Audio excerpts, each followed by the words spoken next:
My name is Grace Okafor. I've been opportune to be at the Seoul Global Startup Center, and this is my story.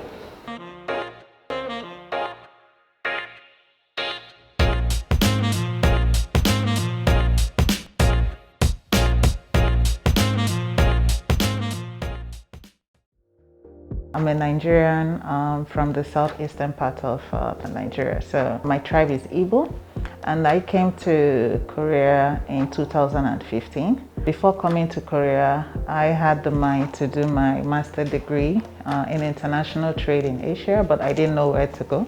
I came across a friend of mine, and she introduced South Korea to me. I do know about South Korea, but then the only thing we do here about South Korea then from CNN was in 2013. It was the period of the Kim Jong-un nuclear war stuff. It was so that, I mean, once you turn on CNN, that's the only thing you hear.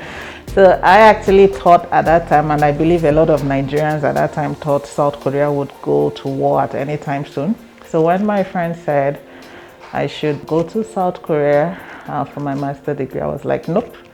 Are you trying to send me to my death because they are about to go to war? She's like, no, it's all about media. Actually, South Korea has what they call the Hanguk Munhwagwan, the Korean Cultural Center, and it was right behind my office then in Abuja, Nigeria. So I just walked to the Korean Cultural Center. And that was the first time I got to know more about South Korea in 2013. At that time, I decided to start learning the Korean language because they do send people from Korea to Africa to teach, Korean language for a while. So while learning the Korean language, one of the teachers, she gave me a Korean mask sheet as a gift, At that time, I was not still serious about coming to Korea. I just said, okay, I'm going to come, but I was still not serious. So that year, she gave me the mask sheet, and it was really nice. And I'm like, okay, why don't we have this here? I tried to buy more, but it was very difficult, even online. So I did all my best to find, I could not find it. So at that point, I'm like, Korea has Samsung. They have Kia, they have Hyundai in Nigeria, and those are big companies. If their electronics and automobile industry is this big in Nigeria, what is happening to the beauty industry? What is happening to the health industry? Why don't they look towards Africa? I think that was the moment I made a decision to come to Korea, study international trade and business, with the aim of using e-commerce, to bridge the gap between Korea and Africa, and so get Korean beauty industries to know more about Africans, and also get Africans to know more about Korea. So I think that was the moment I'm like, yeah, I think Korea is my next destination.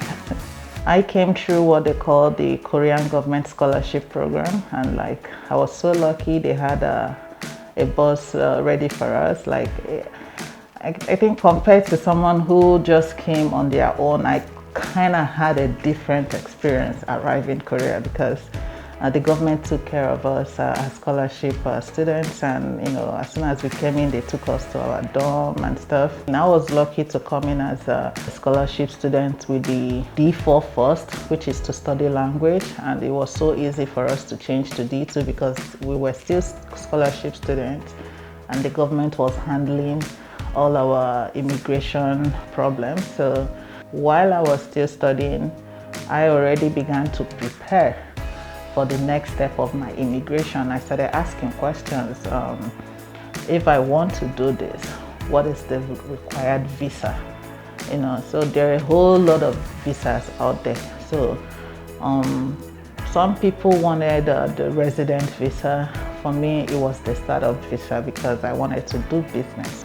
I think I've had it quite easy, but I believe it's my positive my belief in positivity that kind of made things a little bit easy for me. Like what I wanted, it brought it to me. The information I wanted, I came across it.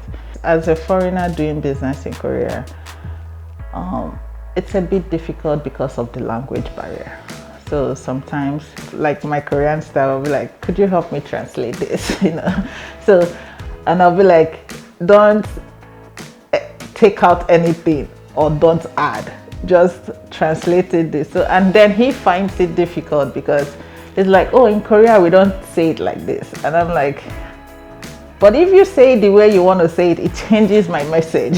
So, the language barrier is there, but we need to also learning how to, maneuver it. I remember in 2019 when I was almost done, I was running out of my savings, and I began to ask, I said, okay, I can't be the only one looking for funds, So I started asking my fellow incubators here, how do you guys raise funds? And then they told me of this program, and I'm like, oh no, but that's for Koreans. And he's like, no, it's for everyone. And I'm like, no, you can't be serious. He said, yes, it's just that it's in Korean. So after that experience, I began to understand that a lot of programs here, especially for financing, it's open to everyone. It's just that some of us might not be able to meet the requirements because we are foreigners, so we might not have the collateral or some things that Koreans do have to present. With that barrier, it's kind of difficult to talk to investors or to access funding. Everything is in Korean. We are in Korea, so everything is in Korean. So I know people will be like, so why don't they speak English? This is Korea, this is not England. So I tell people, you come to Nigeria, there are some offices you go to, even though English is our common language, they'll speak Hausa to you. Like one of the languages, I don't speak Hausa, so I'll just be like, and then somebody who speaks the language will get the contract because they felt I disrespected their language. When Koreans see us speaking Korean, so they're like, oh wow, you actually took time to learn the language. So it kind of raises your level, like to somebody who didn't even pay attention to practice their Korean or something. You feel more comfortable talking to that person.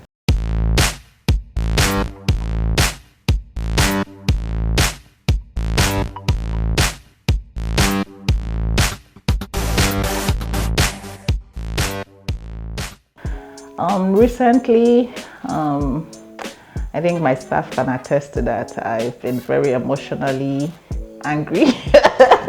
I get asked a lot of questions. Do you think Africa can afford Korean beauty? Do you think K-beauty is good for Black people?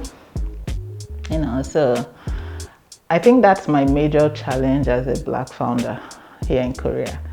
Trying to explain to them, trying to explain to VCs, trying to explain to investors, or to Korean beauty companies that Africa is a market you should not neglect. K-beauty deals with natural ingredients.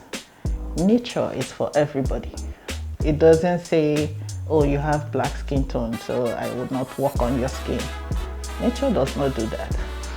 It applies to everybody. If they can look a little bit away from China to Africa and begin to make inclusive products, I think Korea would really compete with US and France. Because why is USA and France dominating?